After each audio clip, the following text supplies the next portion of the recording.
सार्वत्रिक नगर परिषद निवडणुकीच्या पार्श्वभूमीवर यवतमाळ शहरात राजकीय वातावरण चांगलेच तापले असून भारतीय राष्ट्रीय काँग्रेसने नगराध्यक्ष पदासाठी प्रियंका जितेंद्र मोघे यांची अधिकृत उमेदवार म्हणून घोषणा केली आहे। काँग्रेसतर्फे आयोजित पत्रकार परिषदेत ही माहिती देण्यात आली। यावेळी माजी आमदार कीर्ती बाबू गांधी, आमदार बाळासाहेब मांगुळकर, प्रफुल्ल मानकर, किरणताई मोघे, संतोष बोरले, जितेंद्र मोघे, बबलू उर्फ अनिल देशमुख यांच्यासह पक्षाचे पदाधिकारी उपस्थित होते। शहर विकासासाठी सक्षम उमेदवार काँग्रेसने दावा केला असून पत्रकार परिषदेत सांगण्यात आले की प्रियंका मोघे या शहराच्या सर्वांगीण विकासासाठी स्पष्ट धोरण घेऊन पुढे येत आहेत। महिला सबलीकरण, आरोग्य, शिक्षण, स्वच्छता, वाहतूक सुविधा सुधारणा आणि नागरिक केंद्रित प्रशासन हे त्यांचे प्राधान्य असून थेट नागरिक संवादातून पारदर्शक व उत्तरादायी व्यवस्था उभारण्याची त्यांची भूमिका आहे।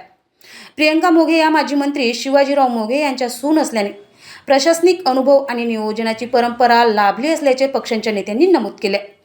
यवतमाळ शहरातील 52 जागांवर काँग्रेसने स्वतःचे उमेदवार जाहीर केले असून 5 मित्र पक्षांच्या उमेदवारांसह एकूण 57 उमेदवारांसह स्वबळावर लढतीला उतरणार असल्याची माहिती देण्यात आली।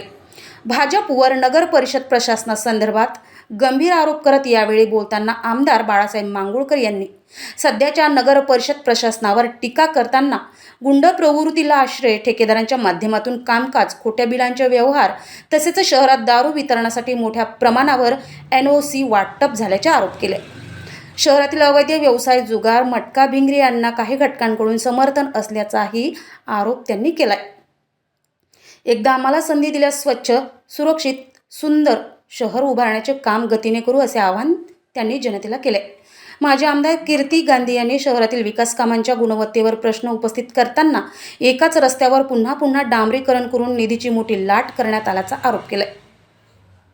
शहरात ड्रग्जची वाढती समस्या गंभीर असल्याचे सांगत तरुण पिढी व्यसनाधीन होत असल्याने त्यांनी नमूद केले आहे की जनतेकडे मताचा अधिकार आहे, त्यांचा सुजाण वापर करून शहराला सक्षम, सुशिक्षित नेतृत्व द्यावे असे गांधी यांनी आवाहन केले। यावेळी सूत्रसंचालन उपाध्यक्ष विजयकुमार बुंदेला यांनी केले, तर आभार प्रदर्शन शहराध्यक्ष बबलू उर्फ अनिल देशमुख यांनी मांडले। यवतमाळची परिस्थिती फार खराब झाली आहे, जसे की रस्ते नाही आहेत, त्यामुळे ॲक्सिडेंटचे प्रमाण वाढलेले आहे, त्यामुळे नागरिकांना फार त्रास होतो।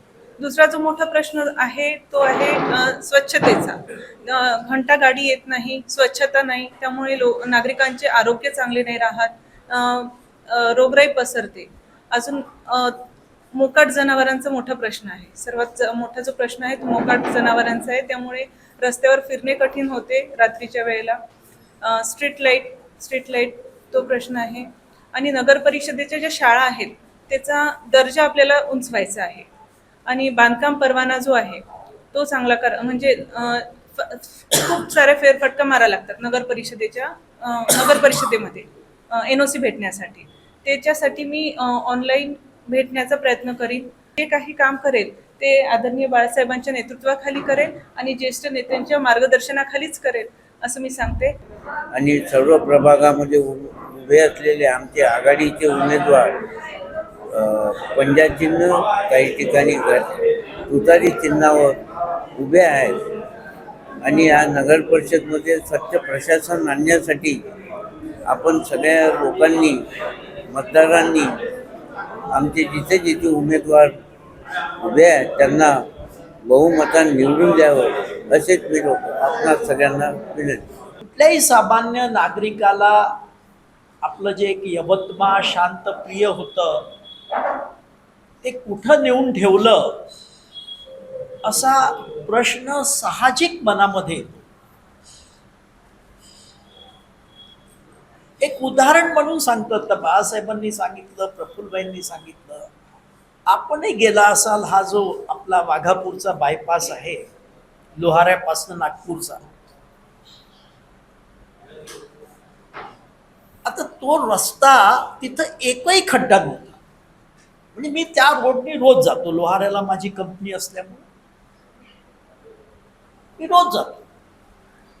मला आश्चर्य पडलं की तो रोड इतका बायपास चांगला असताना त्या रोडला परत डांबरीकरण करण्यात, इतका मोठा रोड तो, आणि त्याचं परत डांबरीकरण, ज्या रस्त्यावर एक खड्डा नाही, गाडी अगदी म्हणजे स्मूथ जाते, त्या रस्त्यावरती परत टॉपिक करण्यात आलं आणि बिल काढण्यात आलं. नगरसेवकाला तिकीट जी आहे पक्षाने दिलेली आहे. कीर्तिबाबूंच्या सन्माननीय कीर्तिबाबू गांधी यांच्या मार्गदर्शनाखाली बाळासाहेबांच्या नेतृत्वात ही नगर परिषदेच्या निवडणुका पार पडत आहे. सगळेच कार्यकर्ते यासाठी जे आहे काम करण्यासाठी तत्पर आहे. आणि या नगर परिषदेमध्ये संतोष बोरलेंनी सांगितल्याप्रमाणे अँटी इन्कम्बन्सी मोठ्या प्रमाणात आहे आणि म्हणून एक सुशिक्षित महिला उमेदवार जी एमटेक आहे असा उमेदवार आम्ही दिलेला आहे. आपल्याला माहीतच आहे की याच्यापूर्वीच्या आमदारांनी ज्या पद्धतीनं जिथं रोड आहे त्याच्यावर सिमेंट रोड पुन्हा केले, जिथं चांगले रोड आहे त्याच्यावर पुन्हा रोड केले. नुसतं ठेकेदार चालवणे हाच एकमेव उद्देश होता.